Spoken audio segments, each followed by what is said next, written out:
Welcome to the All NBA show presented by FanDuel, America's #1 sports book. Get started with a $150 bonus bet when you win your first $5 bet on FanDuel.com/AllNBA.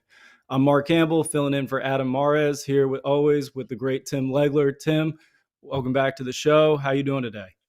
Appreciate you. I'm doing well. A little under the weather, but I'm going to fight through it. I'm actually hoping at some point during the show we get an update on Adam, if he officially has gone full lobster yet, because he's on vacation and he looked pretty red yesterday. Actually, we're teasing him because it was his camera. It was the weirdest thing. He looked fried, and then he took a picture of a selfie and sent it to me on the side, and it was perfectly fine. But on camera, he was roasting. So I'm hoping nobody grabbed him at the resort as the lobster that they're going to eat for the special.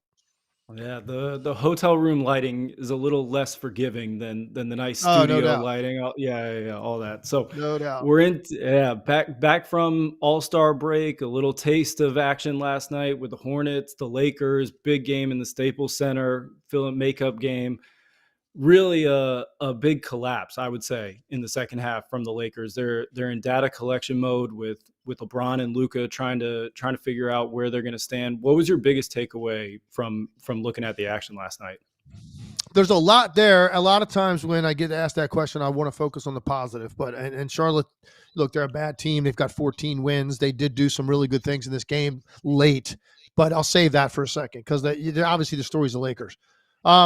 So I think my biggest takeaway is how bad Luka looks. How bad he looks. Physically. Just physically, his impact, his lack of quickness. Look, and I have a lot of empathy for him from the standpoint, I can't imagine how emotional this has been for him. And anybody thinks that like he's, that was, whatever, a week ago, and now he feels like he's in a good place now. Mentally, that's ridiculous. I mean, this is a guy that built his life in Dallas. The organization was built around him. He planned on being there the rest of his career. And, he said that. Who knows if that would have ended up being true? A lot of different things can happen. Certainly, though, expected to sign the extension and be there for the next 4 to 5 years or beyond. And with everything revolving around you. And now you go to the Lakers and different brand, different name on the front of the jersey. Different name you're playing with on the back of the jersey. He's never played with anything like this. He's had good players. He played with Jalen Brunson. He played with Kyrie. That's not what this is. This is a massive adjustment for both of these guys. LeBron seems to be having a little easier time than Luka is. And part of it is he missed a lot of time. He's winded. He did gain weight. His shot is just not there. And look, Luka's a streaky three-point shooter anyway. When you add into it missing all that time and gaining a little bit of weight, being a little bit out of shape, and mentally not completely clear-minded of how he's playing. And you can't be clear-minded when you're thrust into this situation. So you add it all up, and he looks bad. And I don't know how long it's going to take. And is it a matter of, hey, he goes off one of these nights coming up, and he's good to go? I don't know, because I still think there's a lot to work out with how they close games. You saw it last night, very close game. They didn't manage possessions great down the stretch. So much to work out between these two players, but I think that's, to me, the biggest takeaway. I was watching that game saying, man, this is the worst Luka Doncic version since he came into the NBA. Because I remember watching him opening night and of his career. I'll never forget it. He threw 3 passes in the first 6 minutes of the game, and I hadn't seen him very much other than film against inferior competition. So now I saw him in an NBA game, and he came off 3 different ball screens, threw a pocket pass perfectly, threw a lob dunk, and threw a cross court against his body rope to the opposite side for a 3. And I said, okay, this guy is a different level. IQ, he sees the floor. I didn't know he'd score like this at the NBA level, like 34 points a game. And I didn't think that would happen, but this is the worst Luka Doncic has looked since he put an NBA uniform on. And I don't know how long it's going to be until we get the best Luka version, which is what it's going to require for the Lakers to do anything in the postseason. And so we'll see. But that, I guess, overall, our overreaching comment is that, man, Luka is a long way from where he needs to be. Yeah, you touched on it. There's so much that goes into it off the basketball court that you bring to the basketball court. You know, he's going from this place where everything was built around him, like you said, and even if he was coming back from injury, it was glove to hand. Everything, you know, he knew exactly where everybody was going to be. He knew what teammates like to do. He knew what reads he was going to get, what shots he was going to get. This is totally different. This is one of those things where he's trying to figure out, like, where do I fit in this ecosystem? I'm going through the emotional stuff of being traded, being moved, and you can see it every single time they get in these half court possessions where it's not a transition flow or an outlet ahead. There's thinking, and you know this better than myself, but anytime you think out there, you know, it's over. If you're thinking about what should I do next, everything's moving way too fast. Athletes are too good. Even the best players, you can't think out there. And the reactionary stuff, it really shows. What do you think is the next layer? Because obviously they're going to have to figure out a hierarchy between Luka and LeBron. Who's going to be the one to handle it? What are these lineups going to look like? Like, who are we going to build the lineups around? Because they both play that same alpha heliocentric ball dominant. I move the chess pieces around, and it's tough to have two of those at the same time. To me, it's pretty obvious. It's got to be Luka, but he's not ready right now. So do you sacrifice games for that to happen? Now, I know this is a big picture issue with the Lakers going forward. They didn't get Luka Doncic to try to win a championship this year or next year. They didn't do that, you know, finish out LeBron James' career. Yeah, okay, great. If they can pull it off and win a little bit this year and next, okay, that's a bonus. But this isn't what it was about all along from the very beginning. This was about the next iteration of the Lakers for the next decade. Yeah. That's what the trade was about. So you're going to sacrifice games right now with the ball in his hands primarily. But if it's not in his hands primarily, you got a problem because he doesn't do much at all off the ball. I mean, Luka Doncic knows one way to play. Before we came on the air, I was kind of comparing it to, you know, like AI in Philly the year they went to the finals. It was like AI, and now he was obviously more of just a raw scorer, man, just big time shot hunter.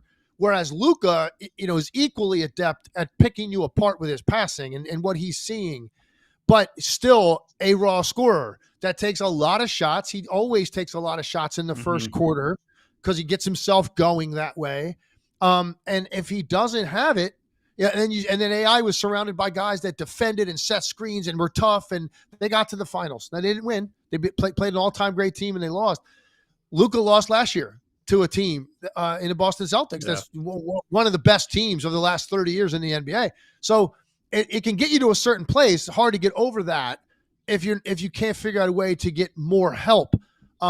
Luka's not going to do much without the ball. He's not going to slash from the weak side if LeBron, you know, draws two or post up, and you know, he's not doing that. He's going to kind of hang out, and then the ball will come around out of whatever LeBron runs. It'll come to the other side of the floor.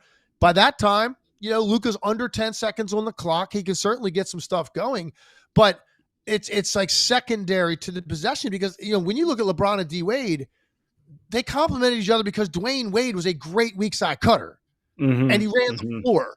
And so, they had opportunities. LeBron was out of the game. They just gave the ball to him and let him run high ball screen, let him run ISO, and he was incredible. So this is different.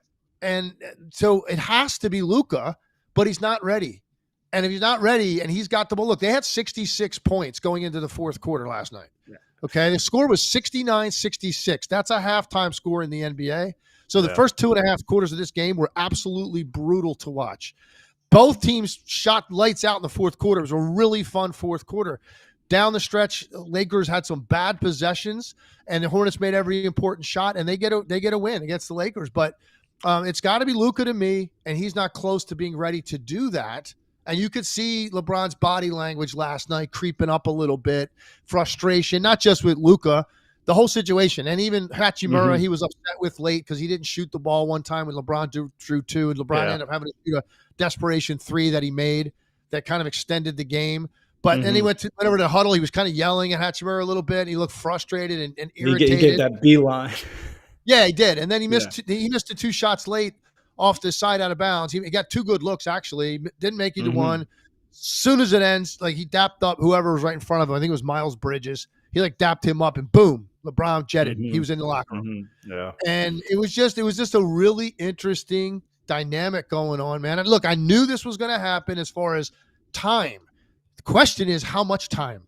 It's further away than I thought maybe in watching Luka, particularly last night.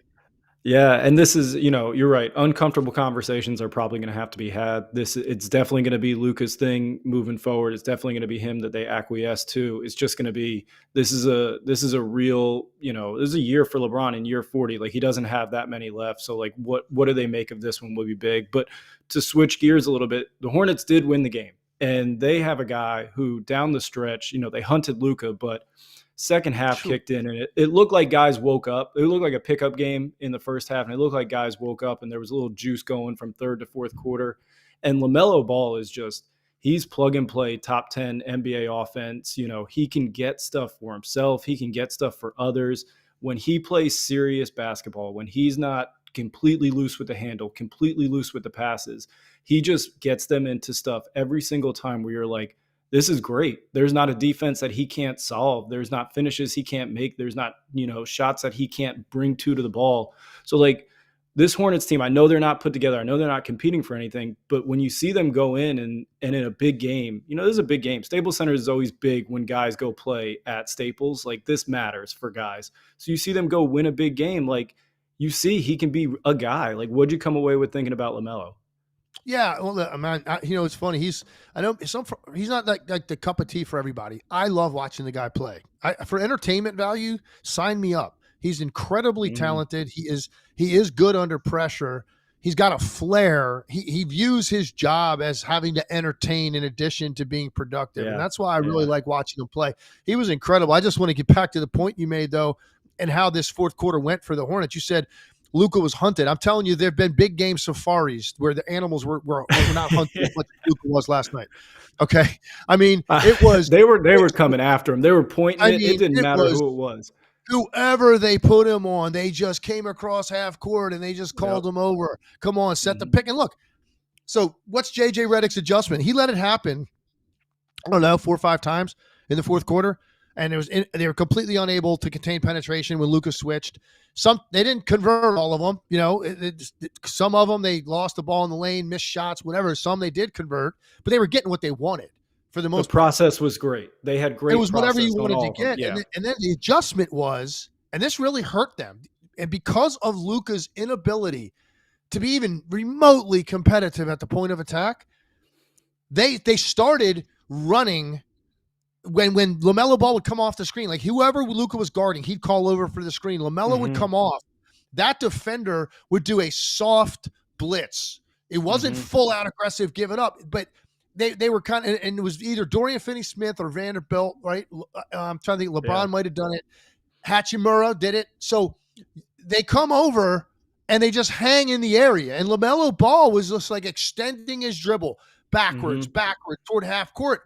And now you got 2 Lakers 40 feet from the basket, not really guarding anyone, not forcing the ball to be given up. And what was happening, there were major miscommunications on the weak side because Charlotte spread them out. And when the ball came out, that guy that did the soft blitz, he's got to turn and sprint back and pick up like the first available guy. It requires a lot of communication. Those types of defenses require anticipation, communication, and then dedication, like to sprint out of it. And Charlotte got the ball to the weak side of the floor, either the first pass or the second, and they got great looks. And it hurt them. They had 2 threes off of that exact action, and it was all because they couldn't leave Luka hung out to dry anymore. And they were. That's what it came down to. So, I give LaMelo Ball credit. He saw it. He recognized it. He either, okay, you're going to play me straight up. I'm going right by you. And he did that. Crossed him up one time beautifully. If you want to run this soft blitz, I'm just going to drag both of you with me so that the run out of it is so far, you can't get there. And that's exactly what LaMelo Ball did. And they picked them apart on the weak side. And they ended up winning the game because they hit the shots they needed to hit. So Luka defensively, and here's the other thing I want to mention. So, when he was in Dallas, we know that this happened to him. And it happened to him in the finals last year. And it happened to such an extent, Nico Harrison basically changed his mind on Luka Doncic based on that series. And based on the fact that he wanted to see how did being exposed defensively and losing in the finals affect you in the offseason when you come into camp? And it wasn't what they wanted to see. And they changed their mind, and the wheels were in motion long before, however long it took with those conversations with Rob Pelinka. That started back in the fall, and they finally pulled the trigger on it. So this has happened to Luka before, but here's the thing, Mark. The difference is when he was in Dallas, I got good news for you. He was destroying you on the other end. Yeah. So you didn't like, as a fan or even a coaching staff, you weren't sitting there going, "Oh my gosh, this guy is killing us." He was getting his on the other end. Yeah. And in some nights the trade-off works for Dallas's favor last season and throughout his career. Some nights it works for the opponent. In the finals, it worked for the opponent. Look, it was just clearly a better team. Yeah. But so now you got that going on defensively, and he's not ready to go at you on the other end. He's not there. So now it's really glaring what's going on out there. And obviously, who else sees it first besides LeBron James? LeBron James is the guy that was really seeing it. And I'm sure he was thinking like, oh my goodness. So when he watches the film, it'll be even more glaring. So listen, no one's saying that this isn't going to work. No one's saying forget about it, whatever. I still think Dallas is going to regret this trade. I don't know when that's going to be, but it's going to happen, I believe. But it's not right now. It's not right now because Luka's not ready to do the damage that he needs to make Dallas look foolish. He's just not ready. Yeah, you're right. No, I was wondering when I was watching it, I was wondering because you think about the lineups that are built for him, and they had success when it was, Finney-Smith, Vanderbilt, Hachimura, Gabe Vincent, Jackson Hayes, like any combination of that where you can pre-switch Luka out of those actions. But, they got to the point where they got him in it. And once they got him in it, now it's a lot harder to do things. And LaMelo did a great job, as you said, like making more space for the 4-on-3, making more space for the 3-on-2 action, longer closeouts, longer runs. Like, that stuff, you got to get him out of it earlier. And that's also, you mentioned it, dedication and commitment and communication. Like to get him out of it earlier, to solve those problems before they happen, that takes a different level of communication and dedication. Like that's a whole other problem. So it's something to watch. And yeah, it's something to watch. So I'm excited. Last point, real quick. Yeah. Last point on this. It's important. The Lakers, when the Lakers are at their best this year, and I've called like 4 Lakers games, is when their 3-point totals are in the 30s. That's when they're playing to their strengths. They took 51 threes last night. There were 71 missed 3-point shots in this game. 71 missed 3-point shots. 104 threes taken. You are playing into the hands of the Charlotte Hornets if LeBron James and Luka Doncic take 20 threes between them. And that's what they did, and they went 5 for 20. Physically, there's no answer. And so with the free throw attempts, Luka took 4, LeBron took 2 free throws. They were 5 for 6 from the line. That's just an imbalance that if you're going to, particularly now while you're playing through the rust, it's even more important to get better shots. Yeah. And Luke is very capable of getting guys open looks. Even when he's not light right now, he's not moving great. He's still physical enough and can bully you into running a second defender over there. Yeah, where now he can pick you apart. But I just thought 23s between the two of those guys, 6 free throws. That's a terrible imbalance. And the Lakers are better when they're taken in that 30 to 35 range. Yeah, it looked, we'll end on this, but it looks stale. I had that thought when I was watching it. It just looks stale. And they need to get a little bit more movement going, a little bit more action, and both of them, LeBron and Luka, moving a little bit faster, like, not waiting for the ball, not standing there. That will help it be a little less stale. We should note it didn't help that Austin Reeves got ejected in this game. And I believe was that the third quarter? That was the third quarter. They were in a nice little groove. He had one. He was going down. Nurk got him. They're big on the you can't throw hands at a ref or anything. I don't know what he said when he turned around because he was gonna get one. He had to say the magic word, but he turned around and he let one loose, and then he's out of here. So that was big because he had a little action, and he unlocks a lot of those lineups when he's the second player on the court with either LeBron or Luka. It'll be interesting, but. Next, a word from FanDuel. First, let me tell you guys about FanDuel, the presenting sponsor of our show. Right now, it is NBA season. The Super Bowl came and went. Hopefully, you won a little bit of money on the Super Bowl. I know I did, betting on the Eagles. I did not think it was going to be a blowout, but I did have them on the money line, so I won that one. But now it's NBA time, and if you want to make some futures, let me give you a rundown of what's going on in the NBA on FanDuel. Right now, the Boston Celtics are plus 195 to win the title. Pretty good odds. Oklahoma City is second at plus 230. The Cavs are all the way down at plus 850, the third best title odds. After that, you've got the Knicks, the Nuggets, the Lakers, the Grizzlies, the Bucks, and then the Clippers. I find that really fascinating, the order that they have them in. It makes sense. Celtics, makes sense. Thunder. Cavs are lower than I thought. I thought they should be a little bit higher with how they played. They make a great trade. So maybe that's where you really find the value. If you're a Knicks fan and filling the Knicks at plus 1,300, you can hop in there. But Denver being the second best odds in the West is also interesting to me. So this is the time of year where you can hop on and make a futures pick where the numbers are going to kind of shorten here between now and the end of the season. So hop in now and see if you can make a bet about who's going to win it all this year. Just place a $5 bet, and if you win, you'll get $200 in bonus bets when you download the app or head to FanDuel.com/AllNBA and bet with FanDuel, an official sportsbook partner. Must be 21 and older in present select states. For Kansas, in affiliation with Kansas Star Casino, or 18 plus and present in D.C. First online real money wager only.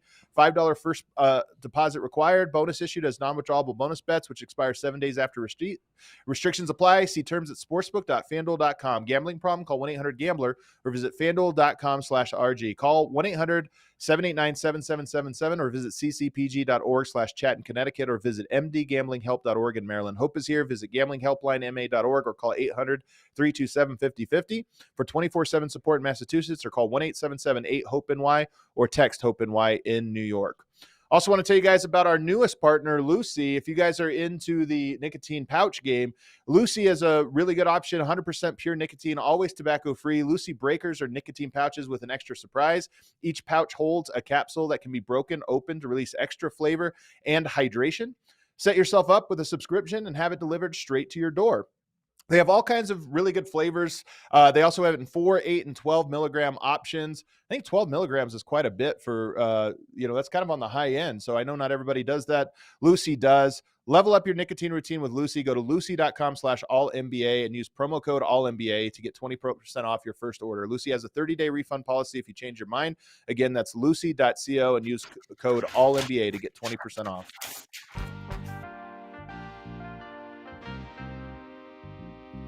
Man, Adam bringing us back. Adam from vacation, checking in all the way from the tropics. Whew. Lucky us. I didn't see any steam coming off his skin, so I guess he's got that under control. That's good. Yeah, good for him. All right, we're back. We're coming down the stretch run. There's nothing better than when you get back from All-Star break. All the teams are set. Trade deadline's over. You know what you got. There might be a buyout guy here or there, but you pretty much know what you got, and you know who the teams are that are really going for it. You've seen what they've done at the deadline.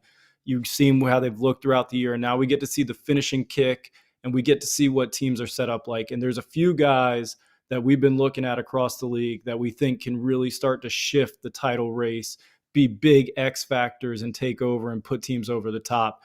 First one we're going to get into right here. You've been talking about him a ton. We were talking about him pre-show in the chat.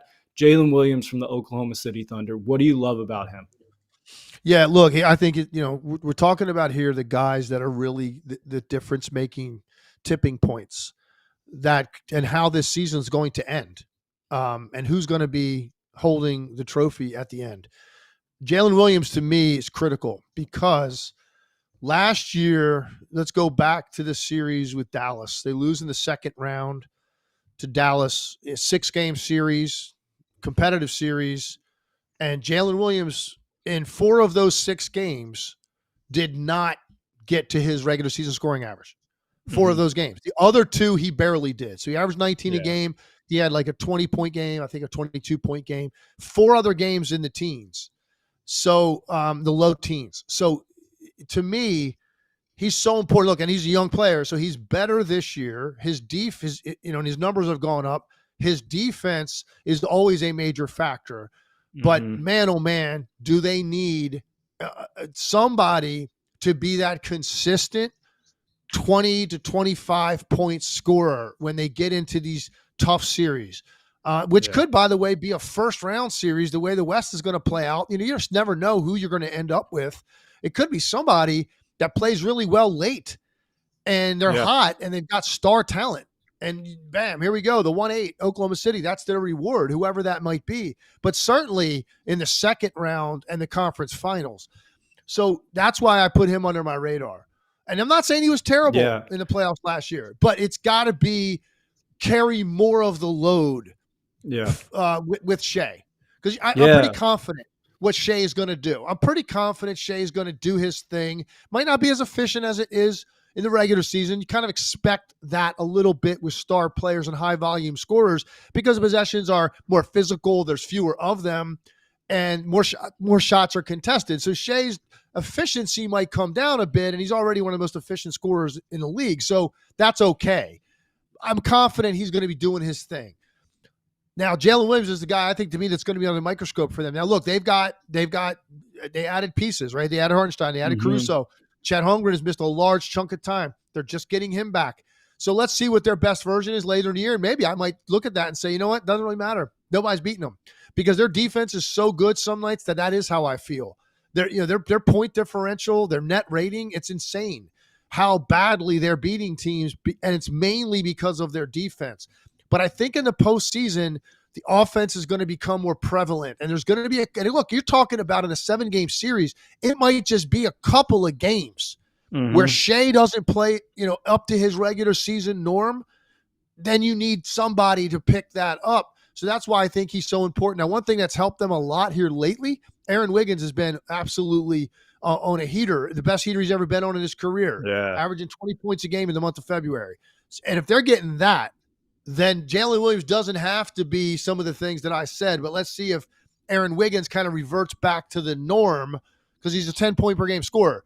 Right now, he's really hot, and you never know. With a young player, he might have broken through from a confidence standpoint. He's good to go now, where that's going to be a normal thing. 15 on a bad night, 25 on a great night, somewhere in between the rest of the year. I mean, that might happen. So we'll see. But I think Jalen Williams, for me, he's so important to this team, and I think he's got to be better in the postseason than he was a year ago.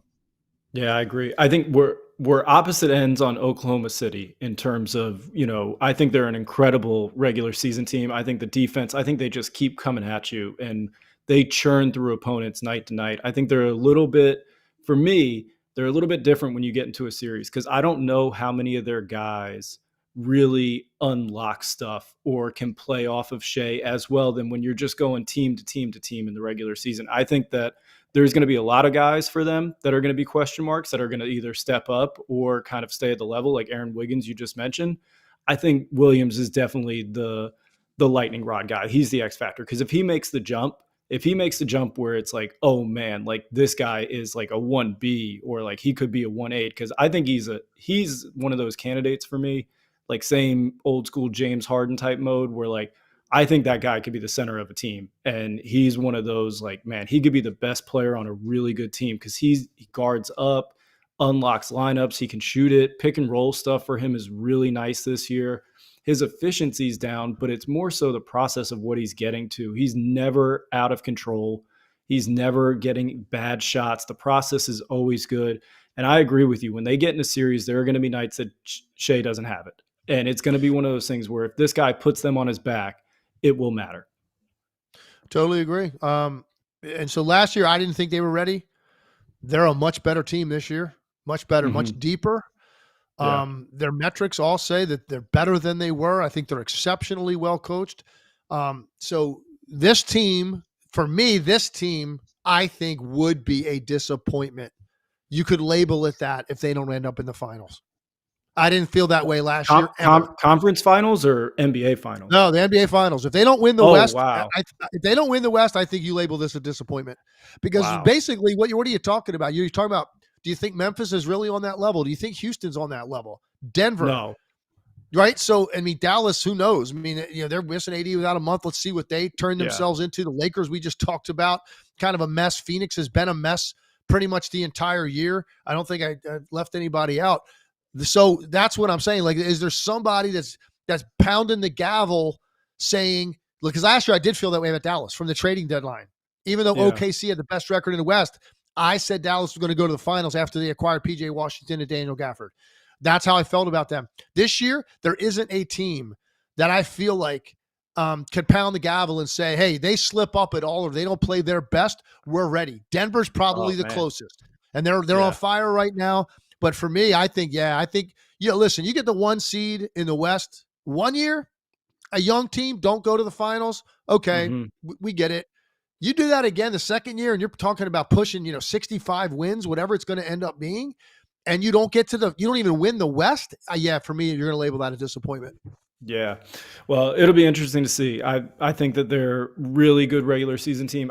I think there's some of the Denver, Minnesota Clippers, like when you get in a 7-game series, I think there's a few problems that maybe they can solve a little bit better or put OKC in a little bit of a vice where I really want to see. We're talking about guys on rookie contracts here with like this guy's story isn't written. So I really want to see, like, as they keep evolving through, like, do they progress? All right, next guy on the list. This guy's from the Eastern Conference and somebody that, they went out and got him at the trade deadline. This was a prototype and a player archetype that everybody that has watched this team, played for this team, covered this team has been clamoring for them to get. DeAndre Hunter in Cleveland. He could unlock so much. They've needed a big wing. They finally went and got him. What do you think this guy looks like when it comes playoff time? Yeah, man, this is, I mean, I felt like this did not get enough attention when this happened. You're talking about a team that's been tearing it up in the East, legitimately a team that is contending in the East. Like you're not going to be shocked if the Cleveland Cavaliers, go toe to toe and either beat or don't Boston in the 7-game series in the conference finals. Like they're on that level. So we're watching them all year. So impressed. And this to me was the piece they needed.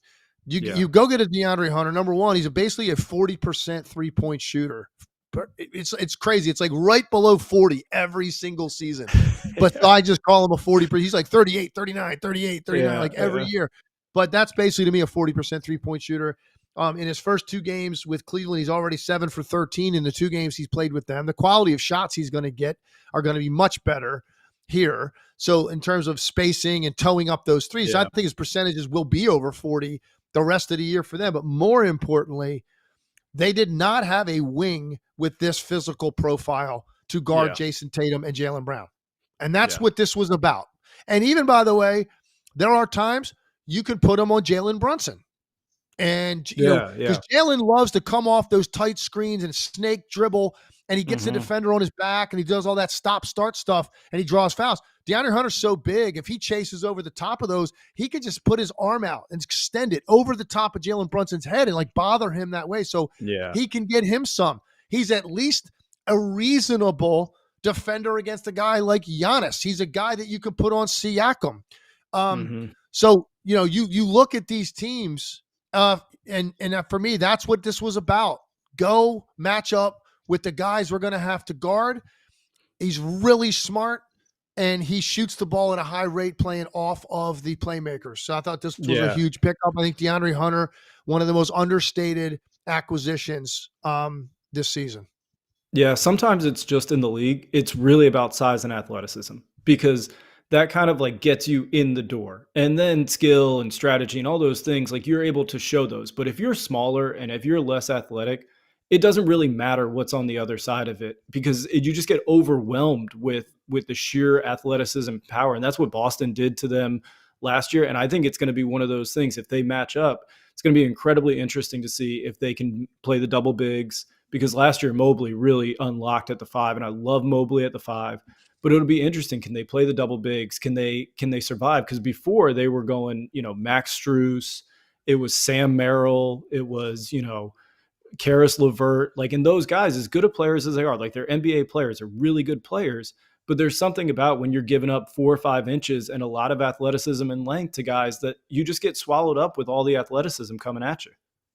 Totally agree. And so for some people, I think they weren't going to buy into Cleveland, despite the gaudy regular season success, because Boston's sitting there floating around in the conference, right?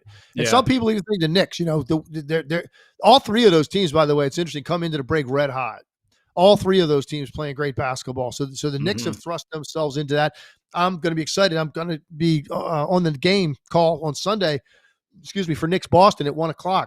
Very excited to see that. That's a big one. And with both teams playing well, you get a barometer. Yeah. How much has New York closed the gap with Boston? And that's what you're going to watch. But I think this move for Hunter, I think it makes Cleveland a more reasonable debate for people that they could see, going all the way to the finals.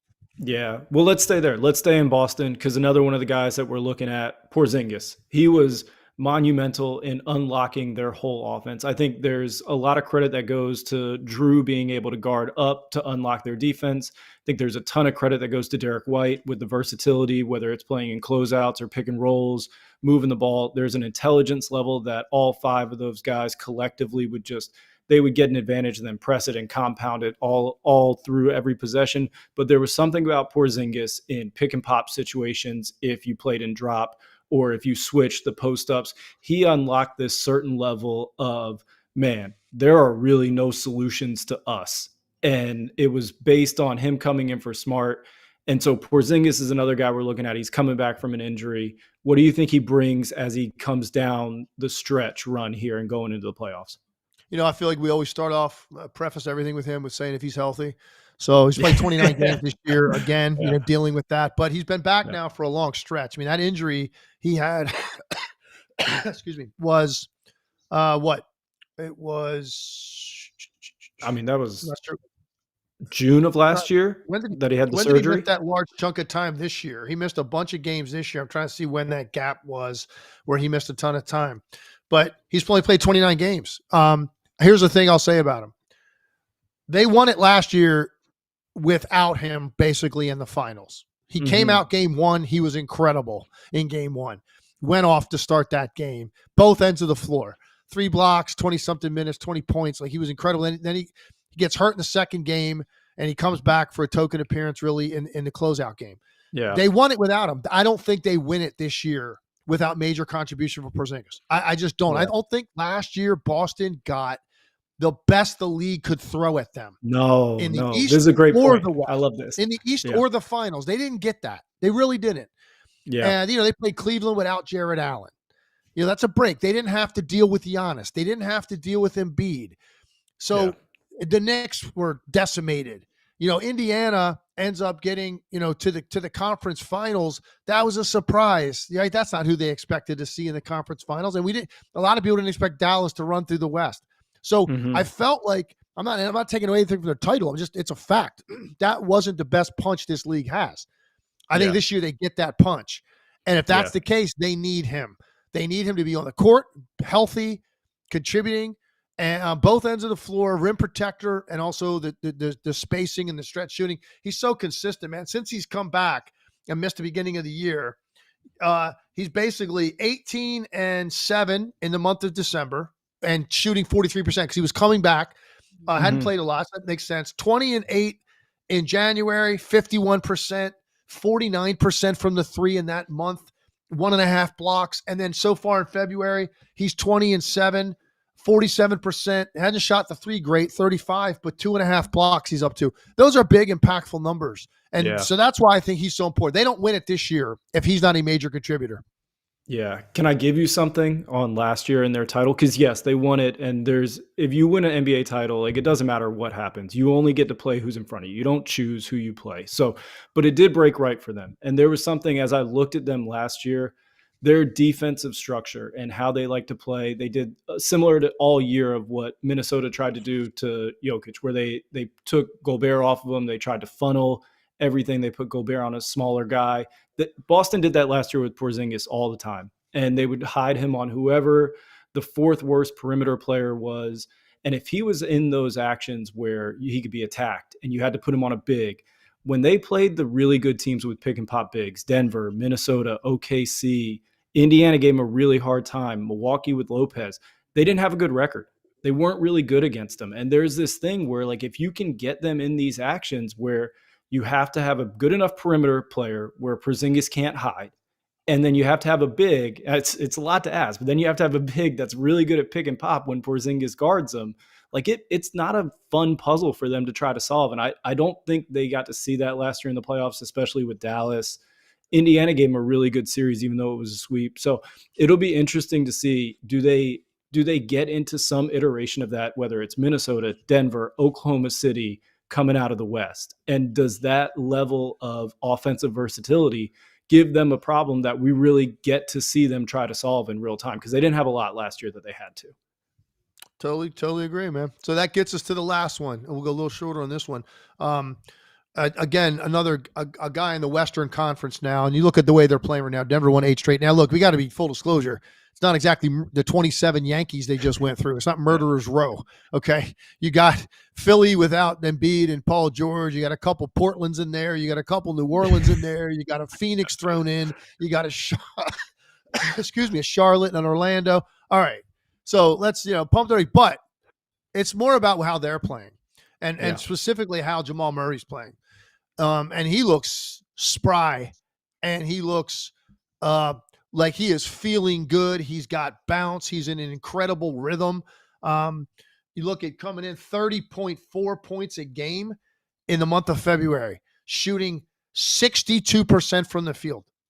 So that to me is what it's going to take. If you are talking about beating whoever you have to, man, and who knows if they're third right now, if that ends up being a 3-6, that could be a really good team in 6. That could be like a Lakers team getting it together. It could be a Mavericks team getting it together, right? You don't know who that's going to be in that spot. But then after that, you're going to get a tough game in the second round, whether that's Memphis or Houston or whatever that ends up being. And then, of course, Oklahoma City waiting for you. So you got a tough run. Jamal Murray was not right last year. That calf was bothering him. He got bottled up by Minnesota enough in that series where they weren't able to get by them. He looks different this year. So Jamal Murray, for me, massive X factor for the Nuggets and for the West and really for the whole league. Yeah, if he's cooking, Denver's a beast that you really don't want to have to deal with in any series, because if he's got it going and you have to bring a second player up to the level in any pick and roll, you're letting literally the best player in the world play 4-on-3 basketball in the pocket. And Jokic, to me, when he gets in the pocket and Jamal's got it going enough where you got to come up to the level and bring 2 to the ball, the skill that sets him apart is the floater and his willingness to shoot the floater. He sees it as an opportunity. And so many guys, Rudy got him once, and it hit the internet everywhere because nobody ever gets him. Rudy got him once with fake help up the lane, and he deflected a lob. But Jokic sees these actions in the pocket where the floater is an opportunity for him. He is phenomenal at the shot, and it's the skill that really sets him apart, where when Murray's got it going and he gets in the 4-on-3s, it's lights out. It's game over for them. So Murray, if he can get that level going, Miami Heat final series, that team is something that nobody wants to see in a playoff series. No doubt, man. And that's why, for me, they're rounding into form. Some people think it's too early to hit this. No, I don't think so. The year they had, find your rhythm now. It's a short sprint to the playoffs. Best news for them is Jamal Murray is rolling, and he looks a lot like he did when they won the title. Yeah, I agree. All right, James, any super chats? What we got today? Super chat. All right. Ooh. Luka's tenure in LA won't truly begin until either LeBron plays off ball or LeBron retires. This is more about the passing of the torch this season without more center depth. Tim, what do you think about this? Is it going to take LeBron retiring, or is there an iteration of this team that LeBron can get to a la, Olympic Melo at the 4.5 basketball that's going to unlock them? I don't think so. I don't think it's going to happen with those two guys together. So whatever that means for LeBron, you retire this year, next year. He's been dropping these passive aggressive hints all year about what he's going to do. So it'll be interesting to see. LeBron passive aggressive? LeBron likes doing that. He likes playing those games. Once you think it. Oh, come on. Come on. He does, man. He does. Come on. That doesn't sound like let me him. Ask you something. Do you think he's more likely to text it in the offseason like Tim Duncan did, or you think he's more likely to put that press release out there to get that send off? Come on, man. Oh man, I don't blame him. I don't blame him for it. He's the second greatest player of all time. He should get that. But but to your point, it won't happen. I don't think, winning at a really high level with the two of them. So it's going to have to be that next version of the Lakers, and that to me was what the trade was about. If they're able to win this year or next, and not even win, but just be competitive, be in the mix, be a second round team, whatever it may be, I think that's gravy to them. I really do. I think they did this because they wanted to know who the next Lakers superstar is going to be to build around. Yeah. And that's what they've done. And that's why they acquired him. So whatever happens this year and next, I think it's just gravy for them.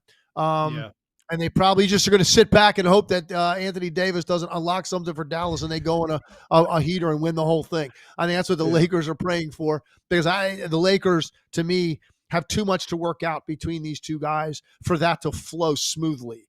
That's going to be very difficult to pull off.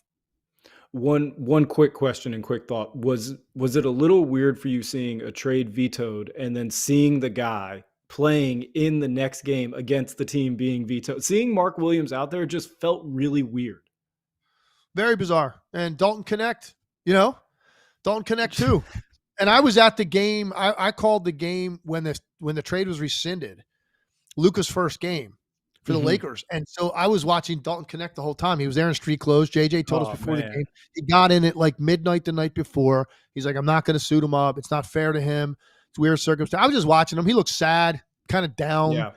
You can imagine. He's a young guy. He was, he's a very popular player for the Lakers. That people respond to anything he does on the court because he's a first round pick. He's a fun guy to watch. And now, boom, it's like, okay, they didn't want me, and here you go. Now you're back. Oh, by the way, we're good. Let me put my arm around you.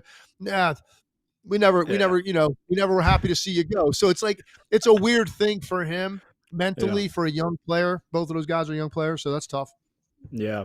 All right. Last super chat here. P.S. Tim, thanks for the injury tips earlier. This week, I'm fully cleared to resume my life. No more walking boots. Love that. Just full speed ahead to the postseason. Oh my God. Love that Cycle Blue SFXT. That's what it's all about. That's what it's all about. I'm a little under the weather, but I'm here today. No load management for me today. I showed up. All right. This is when it matters, man. And these shows are going to pick up importance. These games obviously are. The real NBA season starts tonight. Man, love that. All right, so now it's time for our shout-outs presented by FanDuel. Ooh, America's #1 sportsbook. Get started with a $150 bonus bet when your first $5 bet hits on FanDuel.com/NBA. Tim, who are your shout-outs? I'm going Steph Curry, man, because coming out of All-Star Weekend, first of all, he was we all know that the format of the game, and there's just a lot of stuff that's hard to watch. He was an ambassador, man. He was always positive. Everything he had to say was positive. He hit the half-court shot. He wins the All-Star Game MVP in the Bay Area. He deserved that kind of send-off. Having played, not that he's retiring, but having that, he won't get another All-Star game there. Yeah. So he gets that All-Star game. He wins the MVP, entertains us, and he also conducted himself, I thought, as positively as he could, considering there was a lot of backlash about the format and just overall excitement of the weekend. Yeah, incredible ambassador for the game. When the All-Star is in your city, you're the one who the lights are on. You put the city on your back, that league on your back, and there's no better guy to do it than Steph. He's been incredible. You guys are back tomorrow. Adam is back from vacation. Noon tomorrow Eastern time. Tim Legler, Adam Mares, All NBA Show. Thanks for having me today.